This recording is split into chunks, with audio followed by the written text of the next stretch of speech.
முடியாது. இந்த கடிதத்தை எழுத மிகவும் கஷ்டமாக இருக்கிறது என தன் கடிதத்தில் தெரிவித்துள்ளார் சில்க் ஸ்மிதா.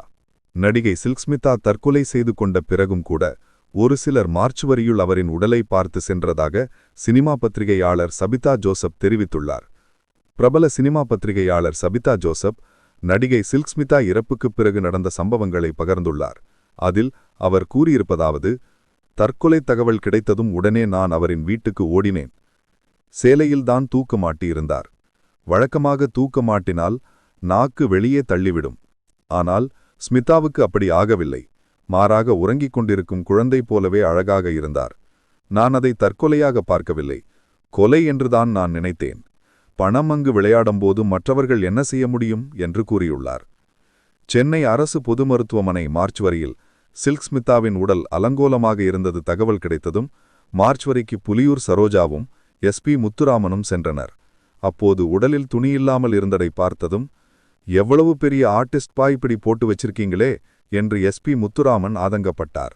அப்போது ஒரு சிலர் பிளாக்கில் டிக்கெட் வாங்கி படம் பார்ப்பது போல அவரின் உடலை சென்று பார்த்ததாகவும் கேள்விப்பட்டேன் என்று தெரிவித்தார். சில்கின் இழப்பு அதிகமாக அவருடைய தோழி அனுராதாவைதான் பாதித்தது என்று சொல்லப்படுகிறது.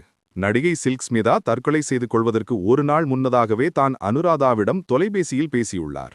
அதில் சில்க் கூறியது: எனக்கு மனசு சரியில்லை, ஒரு முறை உன்னை நேரில் சந்தித்து பேச வேண்டும், வர முடியுமா என் வீட்டிற்கு என்று கேட்டுள்ளார். ஆனால் அனுராதாவுக்கு அப்போது இருந்த சூழ்நிலை காரணமாக போகவில்லை. இது குறித்த நடிகை அனுராதா கூறியது: என் தோழி சில்க் இறப்பதற்கு 4 நாட்களுக்கு முன்னர்தான் என்னுடைய குடியிருப்பு பகுதிக்கு வந்து என்னுடைய குழந்தைகளுடன் நேரம் செலவிட்டு அவர் சென்றார்.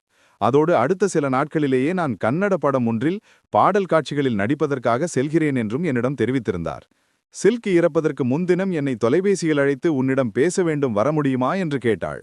ஆனால் நான் என் பிள்ளைகளை வீட்டில் தனியாக விட்டுச் செல்ல முடியாத சூழ்நிலையில் இருந்தேன். அது மட்டுமில்லாமல் என்னுடைய கணவர் சதீஷ் வெளிநாடு சென்றிருந்தார். அன்றுதான் அவர் வீட்டுக்கு வருவதாகவும் கூறியிருந்தார். அதனால்தான் ஸ்மிதாவை நேரில் சந்திக்க முடியாமல் போனது.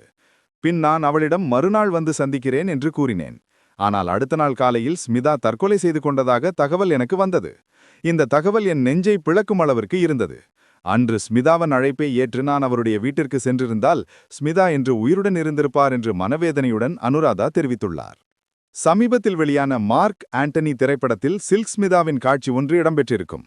அதற்கு ரசிகர்கள் கொடுத்த பேராதரவை பார்த்தாலே தெரியும் தமிழ் சினிமாவில் சில்க் ஸ்மிதா எப்படிப்பட்ட ஒரு தாக்கத்தை ஏற்படுத்தியிருக்கிறார் என்று. அப்படிப்பட்ட ஒரு தாக்கத்தை ஏற்படுத்திய நடிகையான, அந்த அளவிற்கு தாக்கத்தை ஏற்படுத்திய சில்க் ஸ்மிதா தன் 36 வயதில் உயிரை மாய்து கொண்டது அனைவராலும் தாங்கிக் கொள்ள முடியாத ஒரு விஷயமாக இருக்கின்றது.